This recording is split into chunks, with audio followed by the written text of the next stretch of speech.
Hello everybody, welcome to my channel.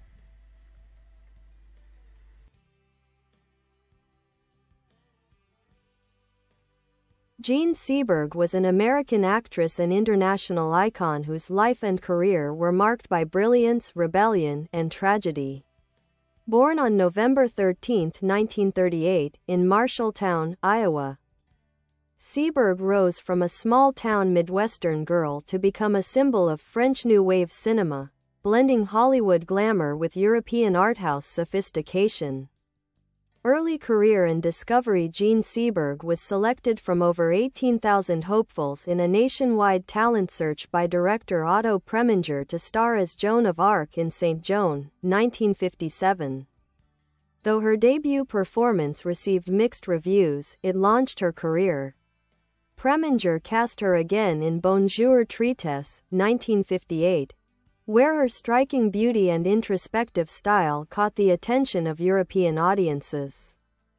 French New Wave and Stardom. Seberg's most iconic role came in Jean-Luc Godard's 1960 film Breathless, a bout souffle, where she played the enigmatic American student Patricia Franchini. Her performance, cool, naturalistic, and modern, defined a new kind of screen presence and helped shape the ethos of the French New Wave. With her pixie haircut, striped shirts, and mix of vulnerability and strength, Seberg became an enduring fashion and cultural icon. Throughout the 1960s, she divided her work between Hollywood and Europe. She appeared in a variety of films including Lilith, 1964, opposite Warren Beatty, The Mouse That Roared, 1959, Paint Your Wagon, 1969, with Clint Eastwood and Lee Marvin Airport, 1970. One of her final Hollywood productions, Activism and FBI Harassment. Beyond acting, Seberg was politically outspoken, particularly supportive of civil rights causes. She donated to the Black Panther Party and other progressive movements during the 1960s. This led to intense scrutiny and harassment by the FBI, which targeted her as part of its COINTELPRO operations. In 1970, the FBI planted false information in the press claiming she was pregnant with a Black Panther's child, which devastated her personally and professionally. The smear campaign had lasting consequences on her mental health and contributed to her increasing isolation. Personal struggles and tragic death. Seberg's personal life was tumultuous. She was married twice and had a series of relationships marked by emotional difficulty. In her later years, she struggled with depression, paranoia, and substance abuse. On August 30, 1979, she was found dead in her car in Paris, having gone missing several days earlier. Her death was officially ruled a probable suicide, though circumstances surrounding it, including a note and the presence of barbiturates, remain a source of speculation. Legacy. Jean Seberg left behind a powerful legacy, an actress of deep sensitivity and modern sensibility, and a woman whose ideals and individuality put her at odds with a controlling system. Her work, especially Breathless, continues to influence filmmakers, stylists, and artists. In recent years, her life has been re-examined in documentaries and biopics, including the 2019 film Seberg starring Kristen Stewart. More than 4 decades after her death, Jean Seberg remains a symbol of cinematic innovation, personal courage, and tragic vulnerability.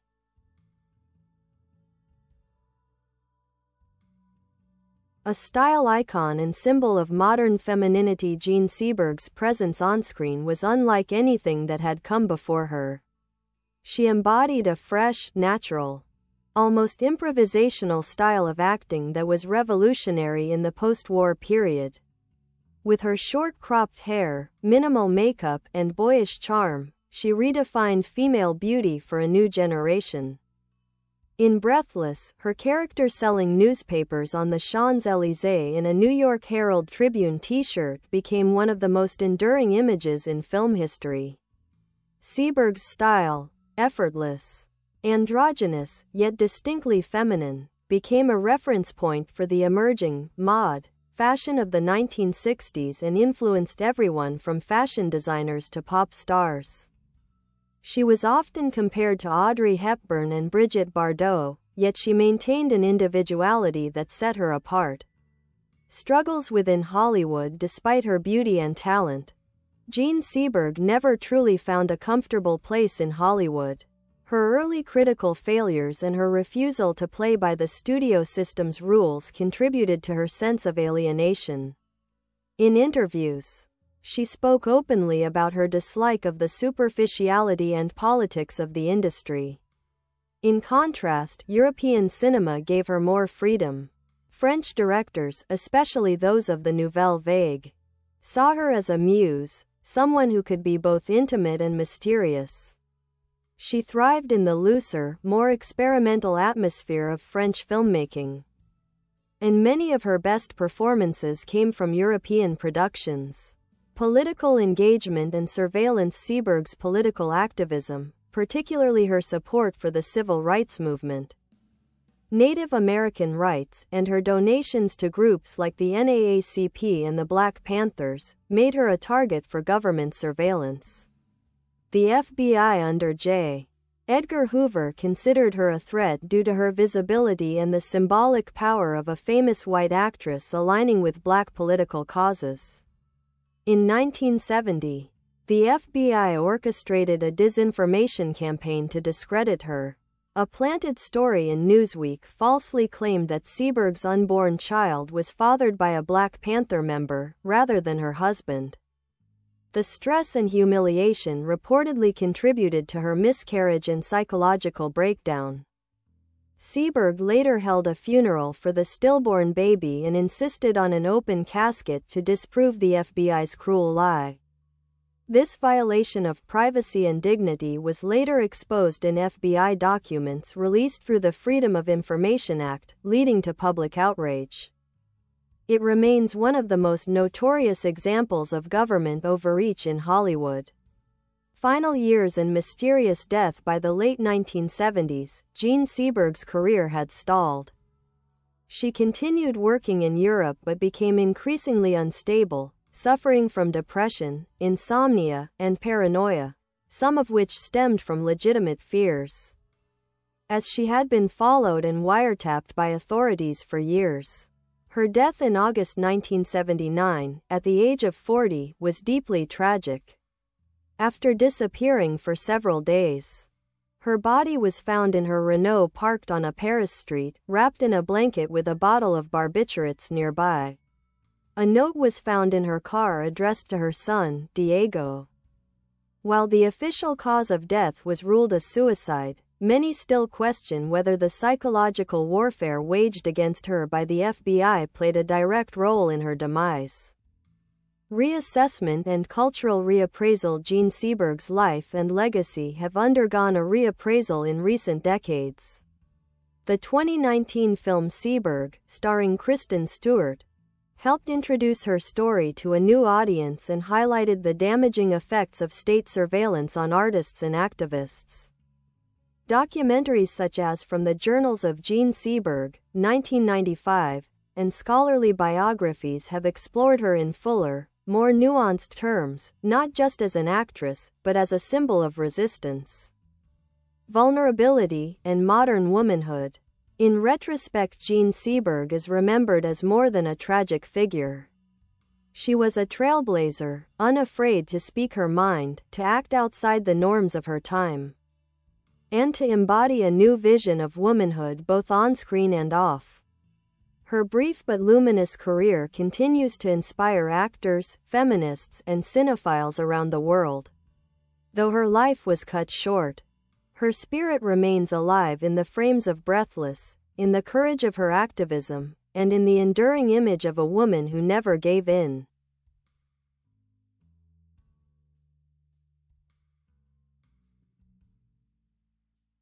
Expanding her filmography. Though she is most famous for Breathless, Jean Seberg's body of work spans multiple genres, languages, and continents. Some key films include Saint Joan, 1957, directed by Otto Preminger, Seberg was just 18 years old when she played Joan of Arc, a role that demanded great emotional depth. Though criticized at the time, modern reassessments have acknowledged the pressure she faced in such a massive debut. Bonjour Tristesse, 1958, based on Françoise Sagan's novel. Seberg starred as Cécile, a wealthy and emotionally conflicted teenager on the French Riviera. The film blends glamour with melancholy, showcasing her talent for portraying complex interior emotions. Lilith, 1964, a haunting psychological drama where Seberg plays a mentally ill woman in a sanitarium. Critics consider this one of her finest and most underrated performances. Her fragile intensity in Lilith revealed layers of nuance not always visible in her more famous roles. Murder on the Mississippi, 1975, and The Wild Duck, 1976, later roles that showed her commitment to acting even when she had largely stepped away from the limelight.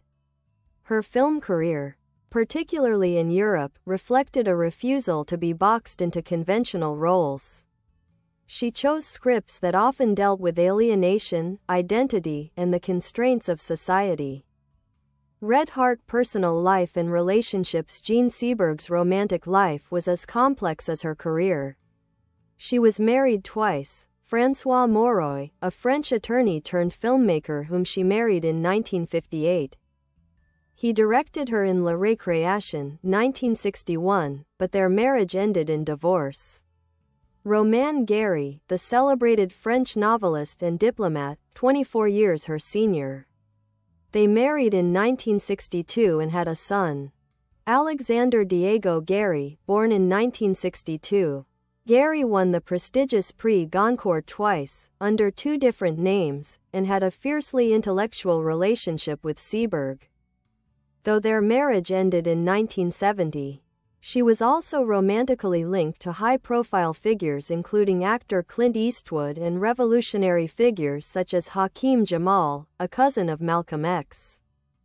Her connection with Jamal intensified her involvement in black rights causes and further drew FBI attention. Detective FBI Surveillance and Psychological Warfare. The FBI's COINTELPRO program, initiated by J. Edgar Hoover, sought to surveil, discredit, and destabilize leftist activists and sympathizers. Seberg was caught in the crossfire due to her vocal support for civil rights causes and financial donations to the Black Panther Party. One of the most heinous acts was a fabricated story leaked to columnist Joyce Haber at the Los Angeles Times, claiming Seberg was pregnant by a Black Panther, not her husband.